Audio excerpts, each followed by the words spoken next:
Em Romanos capítulo 3, vamos falar nessa manhã sobre a graça de Deus, amém?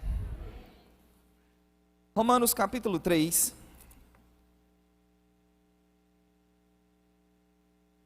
os versos 23 é o ápice de uma demonstração que o apóstolo Paulo vem fazendo nos 3 primeiros capítulos da carta, onde ele expõe a condição do homem sem Cristo. Tanto os não-judeus, a partir de Romanos 1,18, eles pecaram, e as consequências são apresentadas ali em Romanos 1, de 18 até capítulo 2, verso 16, do capítulo 2, verso 17 em diante, até Romanos 3, verso 23, ele vai demonstrar que os judeus, mesmo tendo culto, aliança, lei, promessas, eles também estavam na condição de pecadores, destituídos da glória de Deus. Então, Romanos 3, 23 é o ápice dessa demonstração em que a humanidade se encontrava sem Cristo. Romanos 3, 23 não é o meu e o seu, a sua condição hoje, amém? Todos pecaram e destituídos estão da glória de Deus. Não, você e eu, nós estamos em Cristo. E o verso 24 é a nossa realidade, sendo justificados gratuitamente por sua graça, mediante a redenção que há em Cristo Jesus. Paulo diz que por causa do pecado de Adão e por causa do nosso próprio pecado, estávamos nessa condição de pecadores destituídos da glória, mas fomos justificados gratuitamente por sua graça, mediante essa redenção que há em Cristo Jesus. Se você caminhar comigo agora para o capítulo 5, no verso 1, capítulo 5, verso 1, o apóstolo Paulo diz: justificados, pois, mediante a fé, nós temos paz com Deus, por intermédio de nosso Senhor Jesus Cristo. O texto diz: por intermédio de quem obtivemos igualmente acesso pela fé a esta graça. Diga comigo: eu obtive acesso à graça. Ele diz: obtivemos igualmente acesso pela fé a esta graça na qual estamos firmes e gloriamo-nos na esperança da glória de Deus. O que Paulo está dizendo? Que de pecador destituído da glória de Deus, estamos agora, por causa da sua graça, justificados em paz com Deus, obtivemos acesso a esta graça, e a expectativa que há em nós agora é de que vamos experimentar a glória de Deus.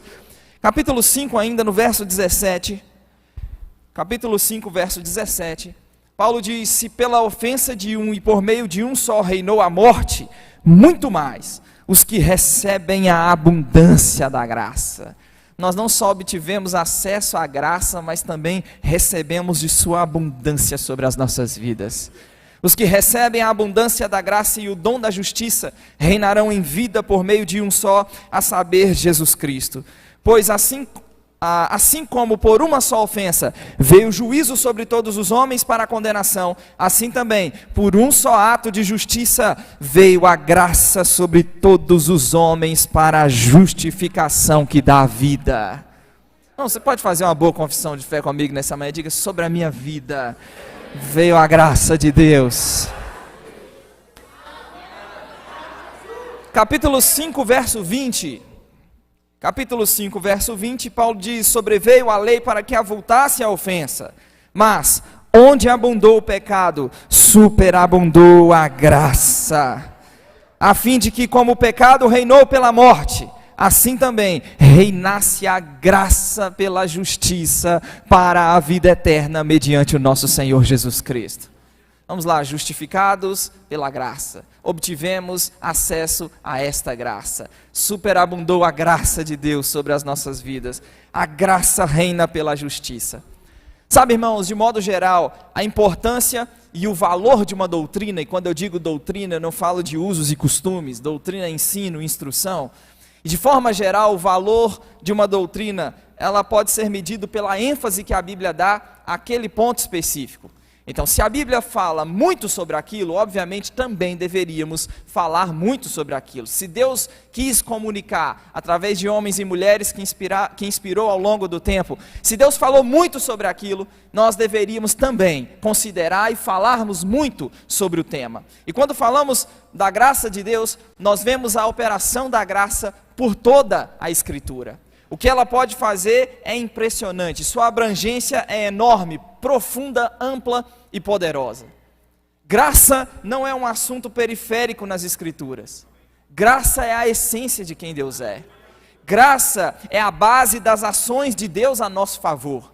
Graça é o poder transformador por trás de quem nos tornamos e de tudo que somos capazes de fazer para o Senhor. O que é graça? Pergunta para alguém que está perto de você. O que é graça? Você sabe o que é graça? Graça é demonstração de favor, especialmente quando este não é merecido. Na Bíblia, graça transmite a ideia de alguém inclinando-se ou curvando-se bondosamente para abençoar alguém que se encontra em uma posição inferior. Alguns homens de Deus definiram a graça, e eu queria mencionar pelo menos duas definições. Por exemplo, John Stott disse: graça é o amor que se inclina para socorrer. Um outro homem de Deus chamado Harry Ironside, ele disse: graça é o oposto de merecimento.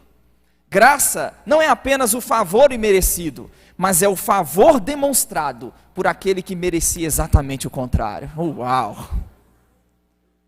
Graça é favor demonstrado por aquele que merecia exatamente o contrário.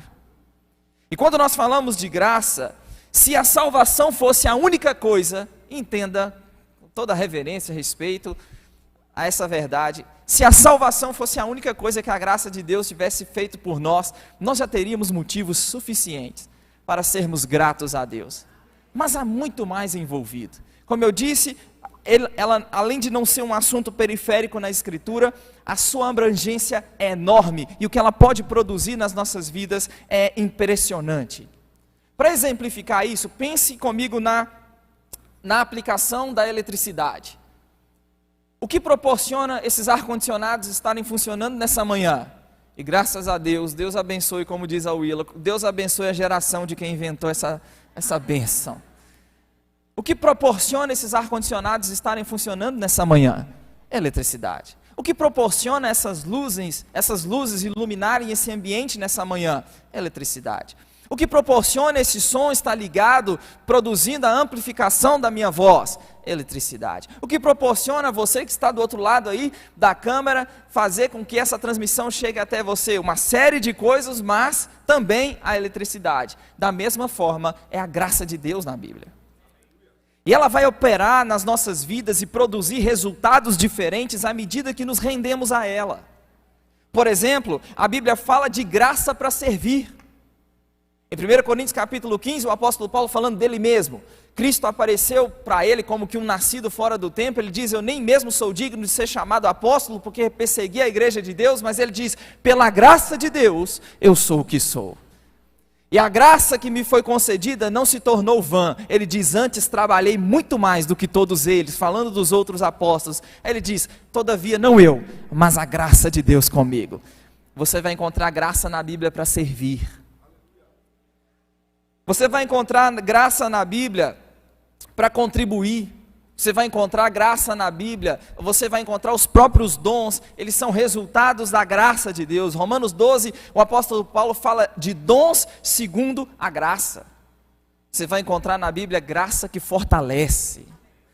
Paulo, falando de si mesmo aos Coríntios, ele diz: eu roguei ao Senhor, um espinho foi colocado em sua carne. Ele diz: eu roguei ao Senhor por 3 vezes. Ele diz: a minha graça te basta. O poder se aperfeiçoa na fraqueza. Ele diz: eu vou então sentir prazer nas fraquezas, nas injúrias, nas perseguições, para que sobre mim repouse o poder de Cristo, porque quando sou fraco, é aí que sou forte. E nessa manhã eu quero falar com você de 2 aspectos muito específicos da graça de Deus.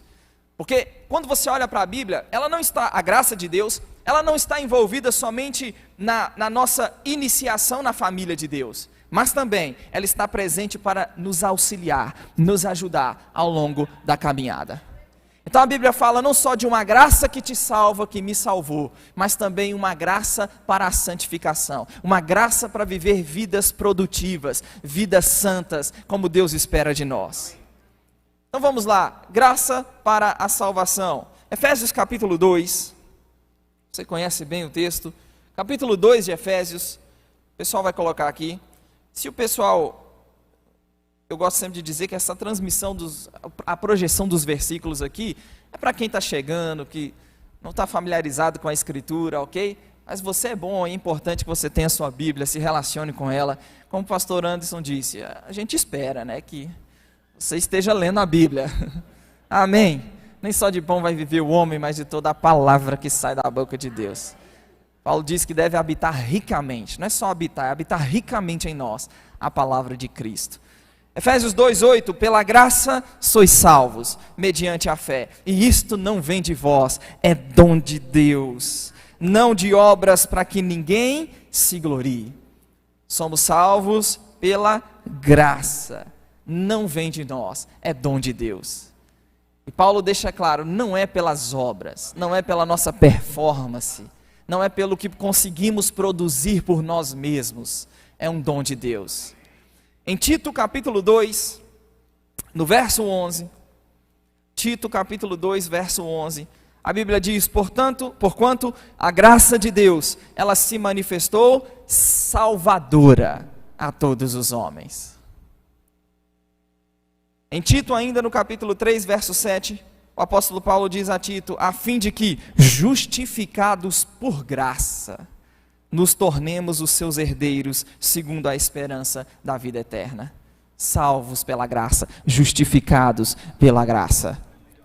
Em João capítulo 8, dos versos 1 a 11, você tem a história da mulher adúltera. Quantos se lembram da história?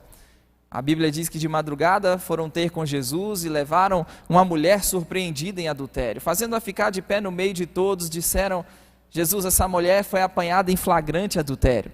E na lei nos mandou Moisés que tais mulheres sejam apedrejadas. Tu, pois, o que dizes? E a Bíblia deixa claro que isto diziam eles, tentando-o para terem do que o acusar. Jesus se inclina, escreve na terra com o dedo. Como insistiram na pergunta, Jesus então se levanta e diz, aquele que dentre vós estiver sem pecado, seja o primeiro que lhe atire a pedra. Volta, se inclina de novo e continua a escrever. A Bíblia diz que acusados pela própria consciência, foram se retirando um por um, a começar pelos mais velhos. Eu sempre brinco dizendo quem tinha mais pecado. Acusados pela própria consciência, foram se retirando um por um, a começar pelos mais velhos, ficando só Jesus no meio e a mulher onde estava. Erguendo-se Jesus e não vendo a ninguém mais, perguntou, mulher, cadê os teus acusadores? Ninguém te condenou? Respondeu ela, ninguém, Senhor. Jesus diz, nem eu tampouco te condeno. Vai, não peques mais. Você louva a Deus por essa história? A história dessa mulher é a nossa história. Eu e você pecamos, a lei veio e diz, tem que morrer. E é curioso que a Bíblia diz que o adúltero e a adúltera deveriam ser apedrejados. Levítico capítulo 20, verso 10. Só levaram somente a mulher. Tudo bem. Houve um adultério, a lei de Moisés diz tem que, nesse pecado específico, a condenação é, a morte é por apedrejamento. Jesus, Mateus 5,17 diz, eu não vim revogar a lei, eu vim cumprir. E aí? Fácil resolver, não é verdade? Porque o texto diz claramente que isso diziam eles tentando para terem do que o acusar. Então, o que eles queriam? Eles queriam que Jesus falasse contra Moisés. Eles queriam que Jesus fosse contra Moisés. Porque Moisés mandou que tais mulheres fossem apedrejadas. Então, ele não veio revogar a lei, ele veio cumprir a lei. Ela deveria então ter sido apedrejada, mas foi isso que aconteceu com ela. Ela pecou, merecia condenação, mas ao invés de condenação, ela recebeu uma resposta de graça e de perdão dos pecados. Ela foi condenada? Não, ela não foi condenada. Mas a lei tem que se cumprir, alguém tem que morrer.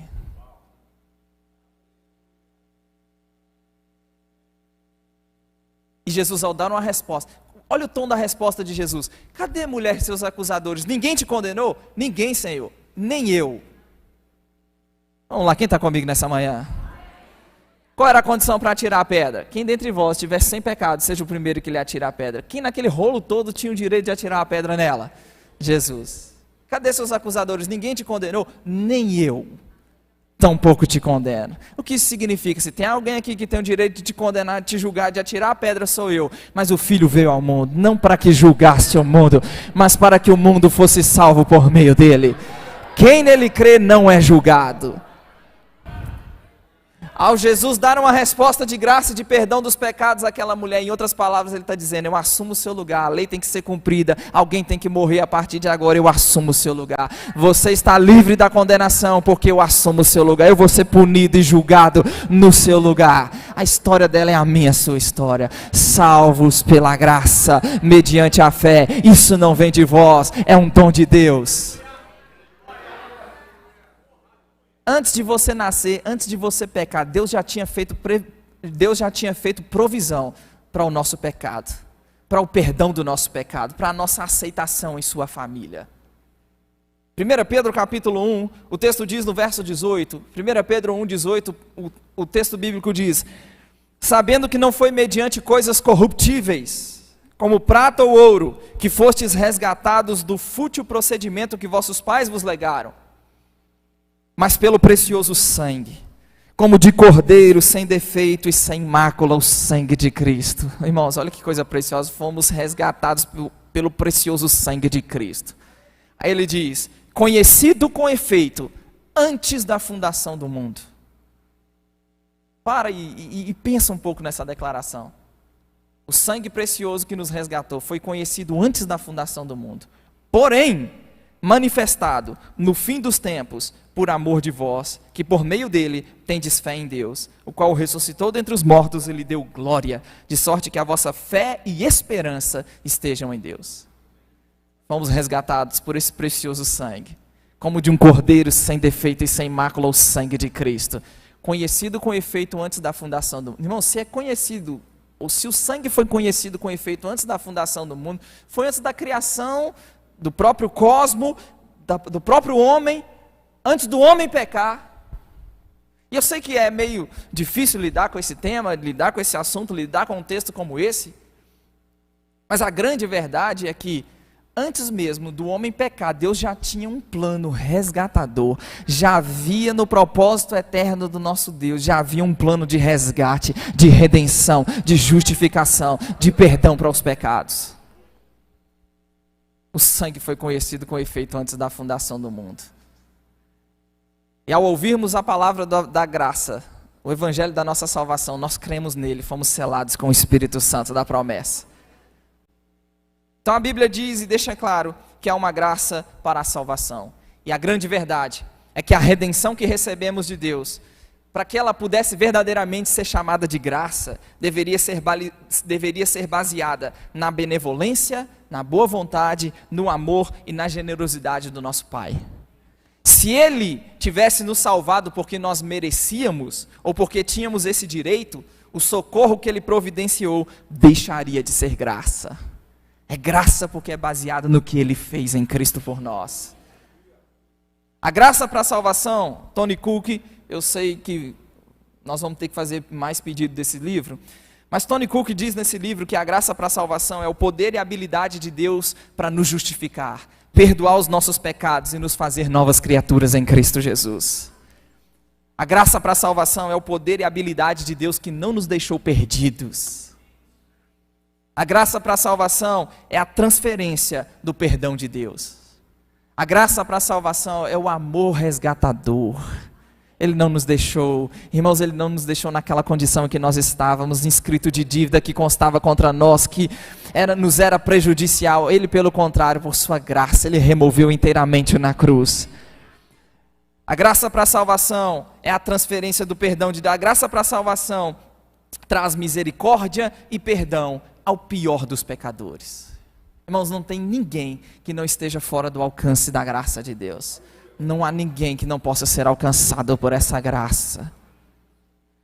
Deus e a graça de Deus transforma um blasfemo perseguidor que perseguia crentes, que os exterminava. A graça de Deus o transforma no maior missionário. A graça de Deus o transforma naquele Paulo que nós conhecemos a partir do capítulo 9 de Atos. Não há nenhum familiar seu, não há nenhum amigo, não há ninguém que não possa ser alcançado pela graça de Deus.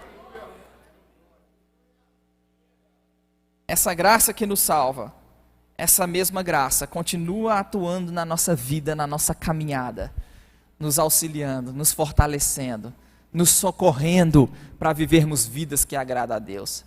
Sempre na revelação bíblica, nós precisamos olhar, seja para qual tema for, nós precisamos olhar para o aspecto complementar. Nós não podemos ficar somente com um lado da verdade. Sempre em um tema bíblico você vai ter um aspecto complementar. E nós precisamos, como crentes, olharmos para seja qual tema bíblico, olhar para ele com uma macrovisão bíblica. E com a graça não é diferente. Porque se você fica somente com o aspecto de uma graça que salva, um sangue que foi conhecido com efeito antes da fundação do mundo, que não tem nada a ver com a minha obra, com a sua obra, com a nossa performance, com o nosso comportamento, isso tudo é 100% verdade. Amém, irmãos? Mas é um aspecto complementar que precisa ser considerado e não pode ser ignorado. E como eu disse, se eu fico somente com esse lado da verdade, é muito o risco que corro de entrar nesse tipo de pensamento. Vamos lá, eu estou olhando somente para um aspecto e ignorando o complementar. Já que a graça não está baseada na minha performance, desempenho ou perfeição, Deus não se importa com a forma como eu vivo. E quem chega a conclusões como essas, está olhando somente para um aspecto da verdade, ignorando o aspecto complementar. Já que o amor e a aceitação de Deus não estão baseados nas minhas obras, estamos livres para fazer o que quisermos e vivermos como der vontade de viver.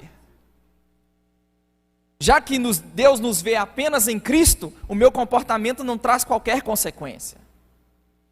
Como Deus já perdoou todas as coisas, todo o meu pecado, o pecado não tem importância alguma hoje na minha vida.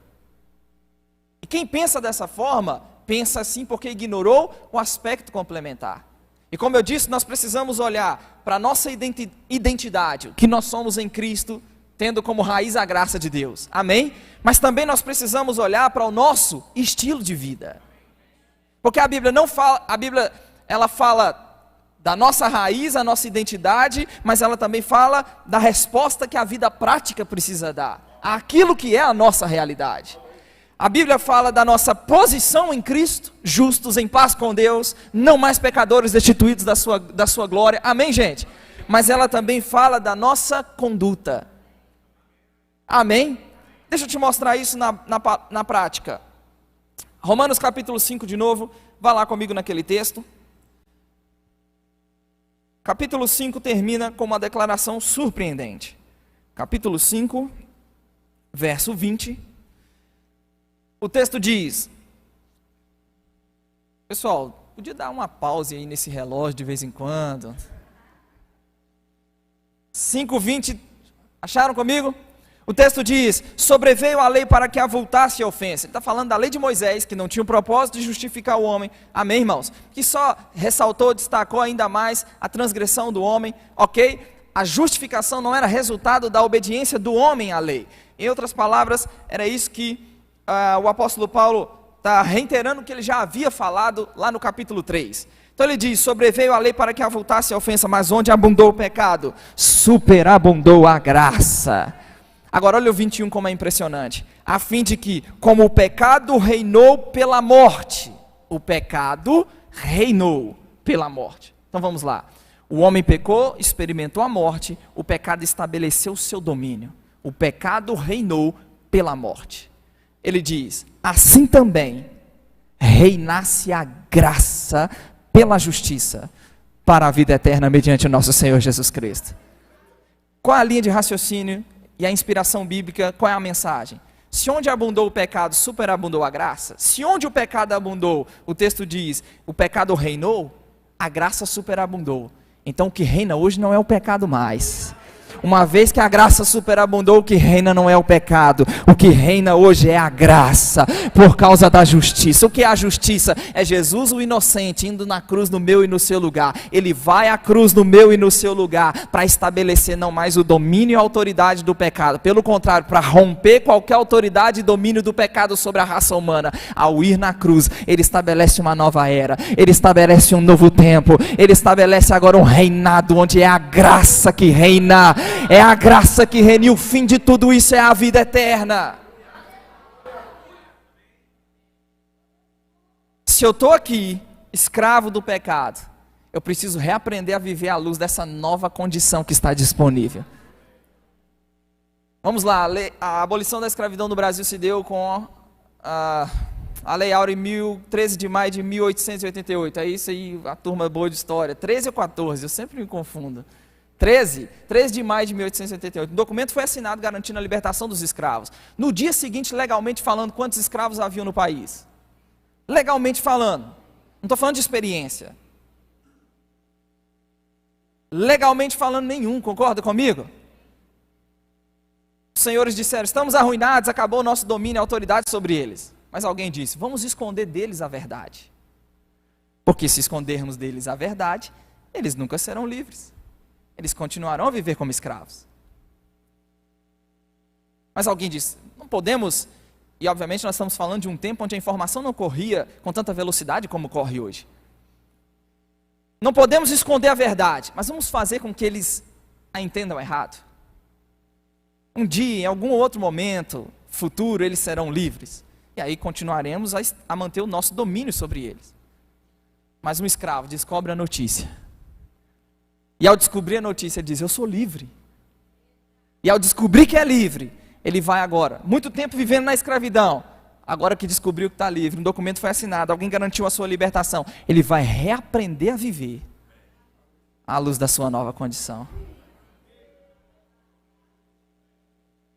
O que o diabo faz? Esconde a verdade de muito crente. A graça já superabundou. Ela não vai superabundar, ela já superabundou quando a justiça foi realizada na cruz. E se ela já superabundou, o que reina hoje é a graça, não é o pecado mais, é a graça que reina pela justiça. O que o diabo faz? Esconde dos crentes a verdade. E muitos de nós continuamos escravos de práticas e prazeres que há muito tempo já deveríamos estar livres delas.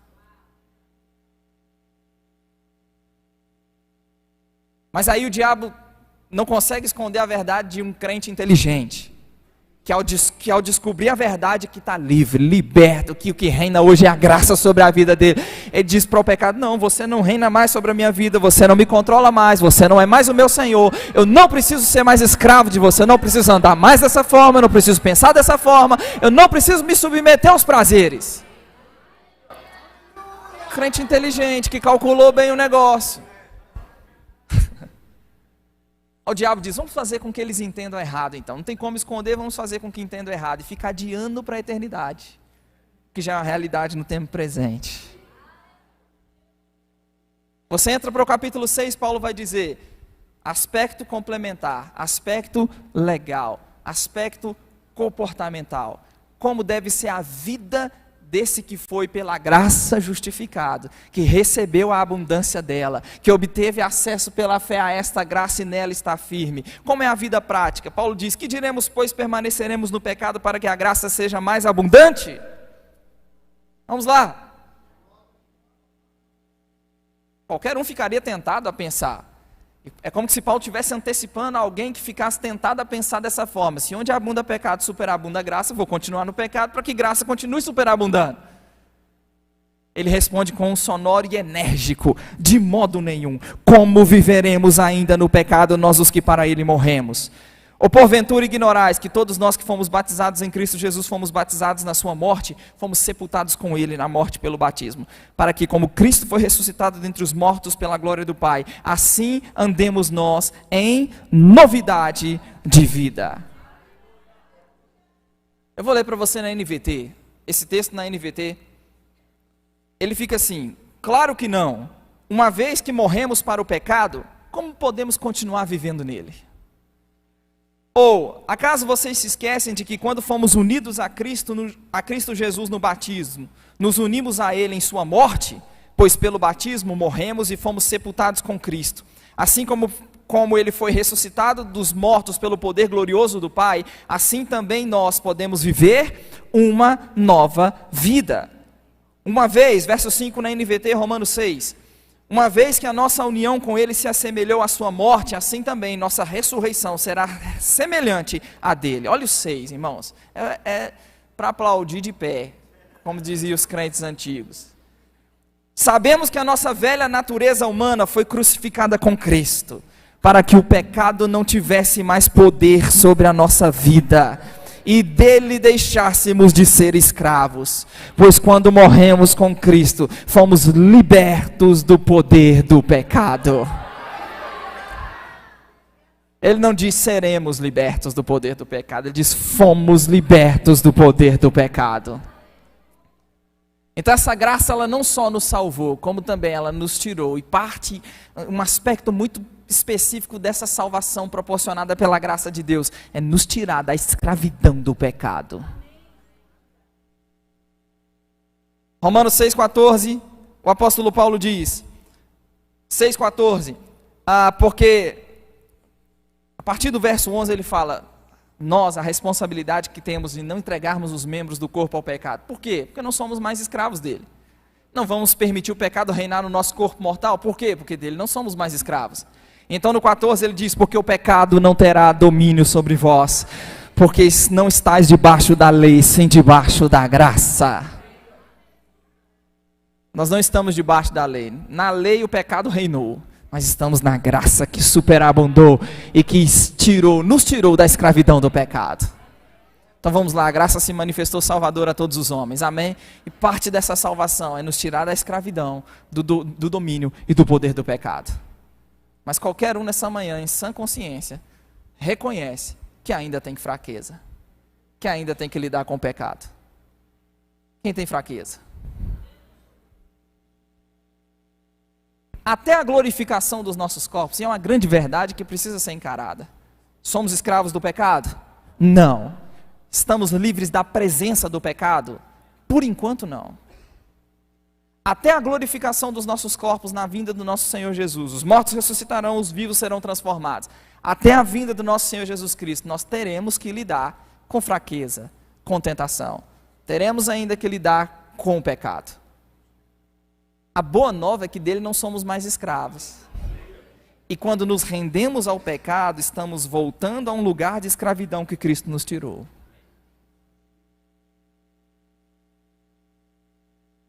Até que a vinda do Senhor e a transformação dos nossos corpos aconteçam, a boa notícia é que não só não somos mais escravos do pecado, como também tem uma graça operando na nossa vida, que nos socorre. Você já leu isso na Bíblia? Graça para socorro? Vá para Hebreus capítulo 4. Estou caminhando para encerrar com você. Hebreus capítulo 4 e o verso 15. Hebreus capítulo 4, verso 15. Está chegando luz aí para você nessa manhã? Eu lembro do pastor Manassés Guerra ensinando justiça de Deus e perguntando, está chegando luz para você? O pastor antes respondeu assim no meio da sala, é um farol, isso não é luz não. Hebreus 4, verso 14.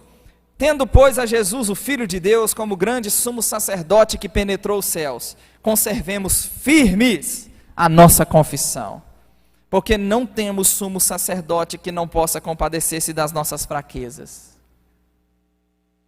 Quem entendeu o que leu? Antes foi ele tentado em todas as coisas, a nossa semelhança, mas sem pecado. O que Hebreus está dizendo? Ele foi tentado em todas as coisas a nossa semelhança. Por quê? Porque se fez homem, participou dessa carne e desse sangue, da vida humana. Então em todas as coisas a nossa semelhança ele foi tentado, mas sem pecado. O que Hebreus está dizendo é por isso que ele é esse sumo sacerdote, que pode se compadecer de nós na nossa fraqueza. Como isso acontece na prática? Ele diz no 16, acheguemo-nos, portanto, confiadamente, junto ao trono da graça. Trono de quê que está escrito aí? Trono da graça. É curioso, e vamos lá, mais uma vez nós precisamos olhar para toda a revelação bíblica e para um tema bíblico por todos os ângulos. Porque a Bíblia, quando fala de trono, em muitas ocasiões a Bíblia fala de trono para juízo. Marcel leu Mateus 25, 31, as nações na presença do Senhor sendo julgadas. A turma direita entra para o reino, a turma esquerda, o caldo entorna, não entra para o reino. Juízo. Apocalipse capítulo 20, verso 11, fala do juízo do trono branco, de tão terrível que será que a Bíblia diz, de cuja presença fugiram a terra e o céu e não se achou lugar para eles. E então os mortos, grandes e pequenos, são postos em pé diante do trono. Se abriram livros, ainda outro livro, o livro da vida será aberto, e os mortos serão julgados conforme o que se achava escrito nos livros, um por um, julgados de acordo com o que se achava escrito nos livros. Ressurreição para juízo, Jesus falou sobre isso. deu o mar os mortos que neles estavam, a morte e o além entregaram os mortos que neles havia, e um por um julgados segundo as suas obras. Verso 14 de Apocalipse 20, 11 diz, capítulo 20, verso 14 de Apocalipse diz, a morte e o Hades são lançados para dentro do lago que arde com fogo e enxofre. Juízo. Trono, você olha, arremete a juízo.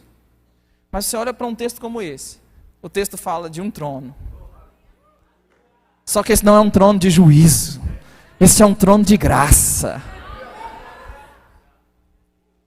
Vamos lá, temos um sumo sacerdote, penetrou os céus, podemos conservar firmes a nossa confissão.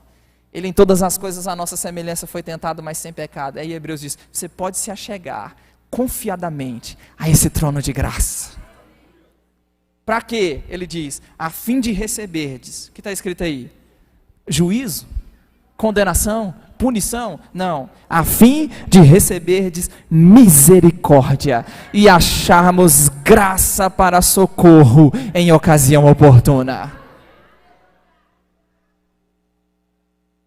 Irmão, essa expressão, graça para socorro, ela me pegou por dentro. Graça salvadora, mas graça para socorro. Em que contexto essa graça para socorro está? No momento da fraqueza, no momento da tentação, porque até a glorificação dos nossos corpos, ainda não estamos livres da presença do pecado, e quando aquela prática do velho homem, tentar ganhar controle e domínio. Eu não estou pregando perfeição, amém, gente? Nós estamos em um processo onde estamos cada vez mais maduros, cada vez mais parecidos e semelhantes ao nosso Senhor. Ninguém chegou lá ainda, amém? Estamos caminhando, uns mais do que outros, uns numa velocidade maior do que outros. Mas ei, quando o velho homem tentar ganhar controle, é porque eu sou assim mesmo. É porque eu sou assim, eu falo mesmo, pavio curto, não tem jeito. Não, não é isso mais você. Esse velho homem foi sepultado com Cristo quando ele foi sepultado. Quando ele ressuscitou dos mortos, se ressuscitou com ele um novo você, para viver uma nova vida. E quando esse velho homem tentar ganhar controle, domínio, tentar, você vai dizer, tem graça para socorro. Então, pera lá, não importa a força da tentação. Hebreus 10, 13, 1 Coríntios 10, 13, Paulo diz, nós não seremos tentados além das nossas forças, porque junto com a tentação, ele vai prover livramento. Tentou o pecado ganhar controle e domínio sobre o corpo. Tentou a velha prática, o velho homem tentar ganhar controle e domínio. Tentar assumir aquele lugar de governo e de domínio que ele teve muitos anos nas nossas vidas. Nós vamos nos achegar ao trono da graça. Trono da graça, como assim me achegar ao trono da graça? O trono da graça está uma oração de distância, há um clamor por socorro de distância. Nós podemos nos achegar confiadamente ao trono da graça. Pai, obrigado, porque Jesus é o sumo sacerdote, Ele passou pelo que eu estou passando, a minha semelhança, Ele foi em todas as coisas tentado. Pai, obrigado porque do Teu trono eu experimento de graça que me socorre. Obrigado porque Sua graça que me salvou está operando na minha vida para me socorrer. Eu não vou retroceder ao velho homem, eu não vou retroceder aquelas práticas, eu não vou voltar de onde eu saí. É pela fé. Daqui a pouco você vai começar a louvar ao Senhor. E o tentador se retira até o momento oportuno. Não significa que não acontecerá mais. É lógico que nós podemos fazer um profundo trabalho de prevenção. Amém. Vigiando vigiando as coisas que ouvimos, que vemos, os lugares que vamos, as pessoas com quem nos associamos. Tudo isso pode nos guardar de muita coisa. Amém. Mas a boa notícia nessa manhã é que a graça que nos salvou. Tito 2, verso 11 e 12, vou terminar com isso. Paulo diz a Tito, a graça se manifestou salvadora, eu mencionei isso agora há pouco. Mas essa graça que se manifestou salvadora, o apóstolo Paulo diz, verso 12, educando-nos. Olha só que coisa preciosa. A graça que salvou, ela também educa.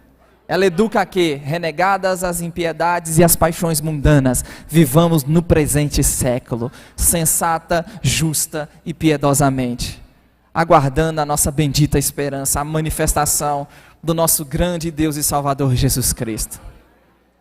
Tony Cook também diz, falando de graça para a santificação, ele diz, a graça não desconsidera e não pega leve com o pecado. Vou repetir. A graça não desconsidera e não pega leve com o pecado.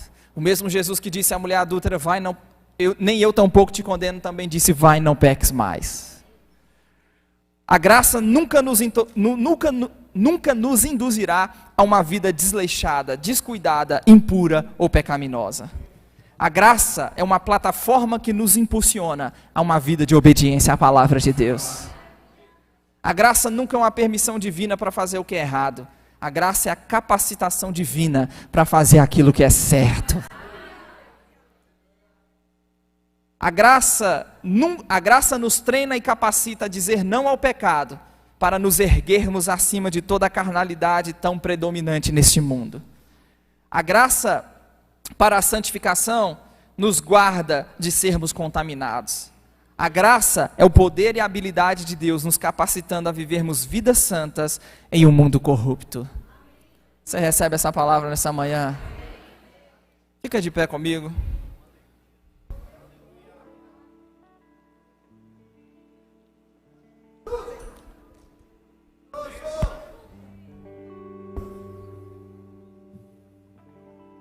Quero fazer 3 orações com você nessa manhã, com seus olhos fechados. Como eu disse, à medida que nós nos rendemos a essa graça, ela vai operar diferentes resultados, ou ela vai operar de forma diferente, de formas e maneiras diferentes na nossa vida. Se você está aqui, se sente como alguém tão impuro, indigno, essa graça te salva. Essa graça está disponível para a sua salvação, aceitação na família de Deus. Mas talvez você está aqui, não consegue se ver livre de uma determinada prática. Essa graça te socorre. Essa graça nos educa, nos treina. Se você está aqui nessa manhã, sucumbindo diante das adversidades, há um poder se aperfeiçoando na fraqueza. Há um poder capaz de te fortalecer. E essa graça também fortalece. Talvez você está aqui servindo ao Senhor, fazendo tanta coisa para o reino de Deus. Pode louvar a Deus, porque os dons são pela graça de Deus. Não tem nada a ver com a gente. Fecha seus olhos. Pai, nós te louvamos nessa manhã. Obrigado por seu amor, obrigado por sua graça. Obrigado pelo precioso sangue. Cordeiro sem defeito e sem mácula, esse sangue de Cristo, conhecido antes da fundação do mundo, porém manifestado nesse último tempo, por amor a nós. Um Deus que nos amou de tal maneira, que enviou e que deu seu Filho, para que todo que nele crê nessa manhã, não pereça, mas tenha vida eterna. Oh Pai, obrigado porque teu Filho veio ao mundo, não para que julgasse o mundo, mas para que o mundo fosse salvo por meio dele. Quem nele crê não é julgado, não é julgado. Nós reconhecemos o teu amor, a tua graça. Nós somos o que somos pela tua graça. Essa igreja é o que é pela tua graça. Esse ministério é o que é pela tua graça. A tua palavra vai avançar na Austrália pela tua graça. O teu favor que faz com que pessoas cruzem o caminho dos teus filhos, laços, alianças que serão feitas, sabedoria, tudo é pela tua graça. E nós vamos cooperar com a tua graça, porque o nosso próprio serviço é pela tua graça. E não viveremos vidas improdutivas, não, pelo contrário, frutíferos, abundantes na tua obra, pela tua graça. Oh irmãos, eu não sei você, mas tem tanta gratidão no meu coração nessa manhã. Tanta gratidão a Deus nessa manhã, pela tua graça, pela tua bondade, pelo teu amor. Sabe, por um momento, lembra de onde você estava e onde você está hoje. Tenta por um momento olhar para quem você era e o que a graça de Deus fez por você. Ela é a essência de quem Deus é. Ela é a base das ações dele ao nosso favor. Ela é o poder transformador por detrás de quem temos nos tornado. Ela é o poder por detrás do que estamos fazendo. Obrigado por tua graça. Obrigado por tua graça.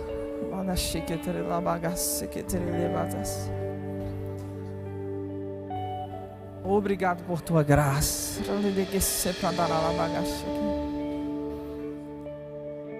Obrigado por tua graça. Quero orar por você nessa manhã que nunca fez de Jesus Senhor.